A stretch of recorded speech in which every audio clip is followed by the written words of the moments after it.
All right, everyone, welcome back into another props video. Going to be breaking down the Sunday night showdown that we have between the Dallas Cowboys and the Green Bay Packers. Let's go ahead and get into it. So guys, as always, we're going to start off with a quick game preview of this game. This is actually a pretty fun game in regards to kind of the storylines and narratives around the two teams.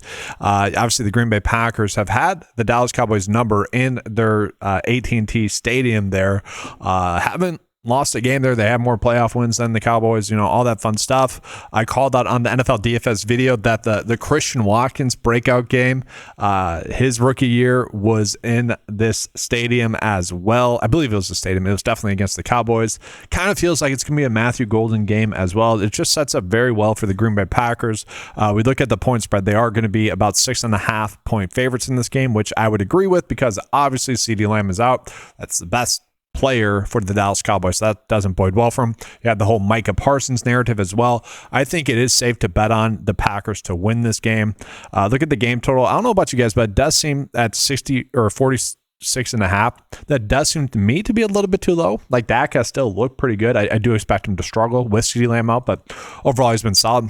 And then money line, I do think the Packers are going to win this game. So if you want to bet on that there, you can as well. Now, obviously, for props betting purposes, it is expected that the Green Bay Packers are going to, kind of handily win this game. And with that, we're going to be able to place some prop bets in with that in mind. The Dallas Cowboys have been pretty terrible at stopping the pass, especially in regards to opposing receivers as well. So quarterbacks have done well and receivers have done well. And if you guys had watched my early prop betting video of the week, I kind of mentioned that I really like Jordan Love for 2 bets, either over his passing touchdowns of 1.5. This has since been bumped to a goblin, really as I expected.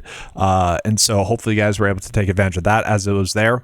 And we've had some interesting line movements here with Jordan Love in regards to his passing yards. Again, I like the over at 233.5. At one point, it got down to 227.5 as like the standard line. At that point, I ended up betting that a decent amount. Now it's up to 234.5. I don't know. By game time, I kind of expected it to get up to 240. Maybe people are being a little bit too biased with what they're looking at here. And maybe it's just with Jaden Reed being out that they're a little bit worried about it as well. But again, this is all about the matchup. The Dallas Cowboys have just been terrible stopping the pass. And again, it's one more week for Matthew Golden to have that chemistry there with Jordan Love. Tucker Kraft is going to be healthy in this game as well. Dobbs is fine. Dontavian Wicks has been solid this year as well. So I do think it's going to end up being a very big Jordan Love game here as well.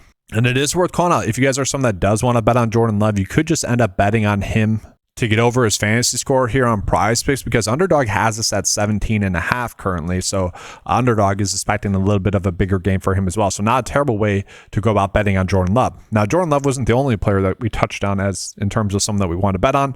The other one was Matthew Golden. Okay, so Matthew Golden was someone that we had at like 39.5 receiving yards, has since been bumped up to 46.5. I would basically agree with this line now, although I don't mind the idea of betting on him to get over 3 receptions there as well. Again, I think it's going to be a breakout game for him. We did see Matt LaFleur scheme up some plays for him directly as well. So he is very much a focal point of the game plan last week, and I expect that to be the case again this week. I do expect a big game for him. Just bet on all the overs.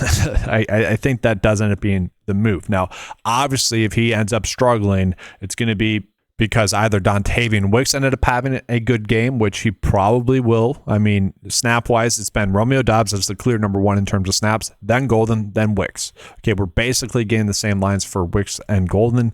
Again, I think it's going to be a Golden game, but also it wouldn't be too shocking to see Wicks have a good game. I don't mind any of his overs.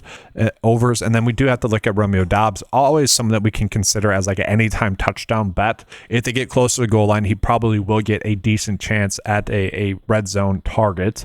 I kind of wish that would be a bet that we could make instead of him getting an actual touchdown, but not a terrible idea there as well. Again, they're all basically the same in terms of how I value them. Golden, Dobbs, Wicks, with it being a little bit tighter in regards to Dobbs and Wicks, and that's why we are seeing the exact same lines there for those 2 players.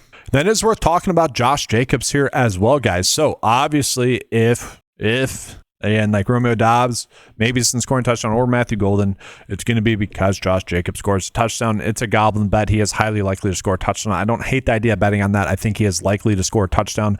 But this is where we got to think about it. If he does end up scoring a touchdown, right, then we should just, if you think he's going to score a touchdown, then you should just bet on him to get over his fantasy score. Because if we just do the math here in general, 90.5 for his rush and receiving yards, right? Okay.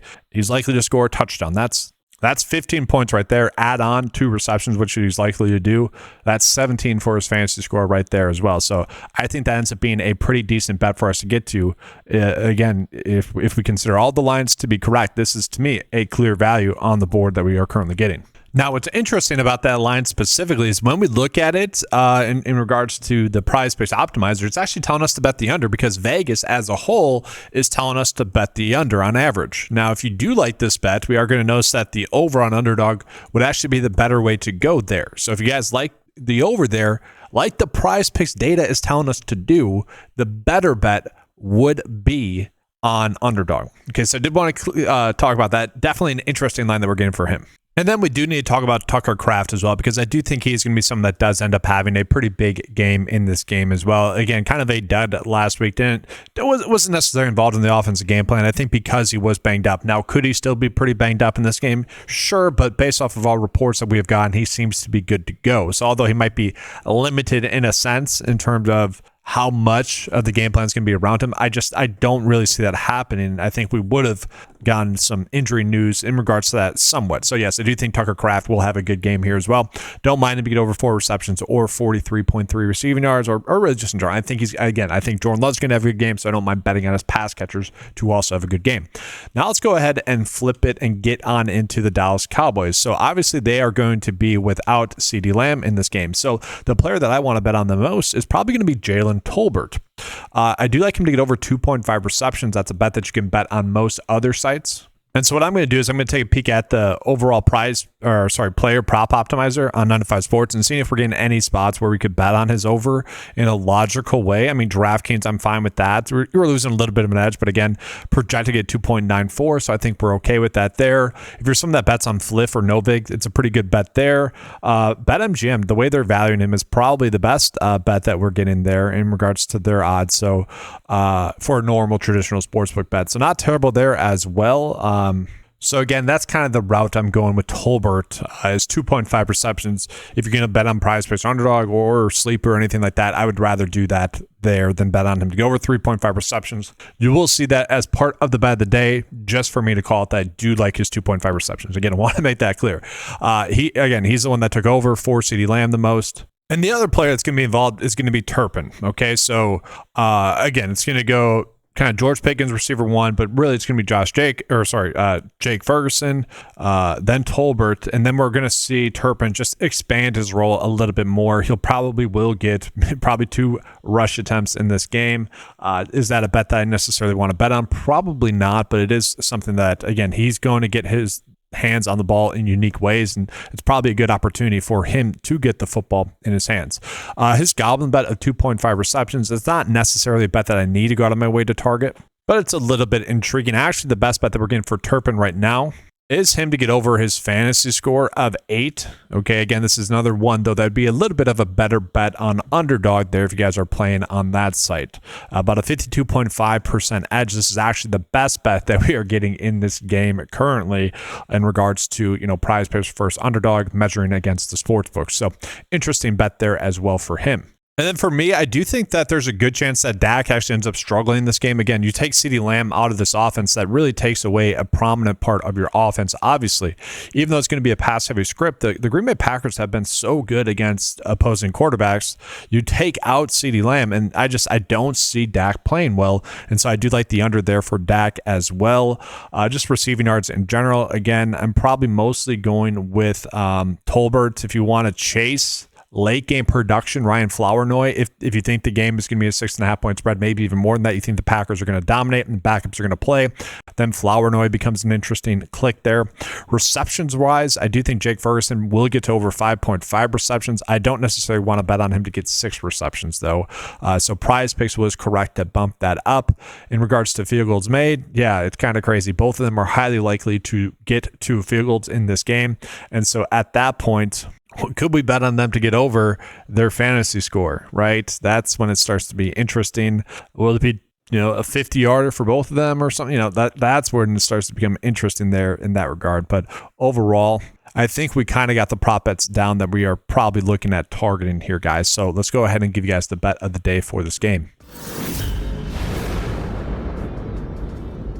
And again, guys, just to call it this Tolbert one, is a bet where we're looking at over 2.5 receptions, not 3.5. If you want to use the demon bet, I don't mind the boosted payout aspect of this. I think that's fine. And I would rather do, honestly, Golden to get over 2.5 receptions as well. So if you want to make that a Goblin, you could end up doing that. Again, I still think Jordan Love is going to have a good game, and I think Dak is going to struggle in this matchup here as well. So that's going to do it for this video, guys. I appreciate you being here. Leave a like, subscribe to the channel. If you guys would like access to any of the tools that are available on 9to5sports.com, head on over there, get access to all the tools for a low monthly cost of $10 a month. Appreciate you guys being here. Good luck. And as always, let's keep cashing.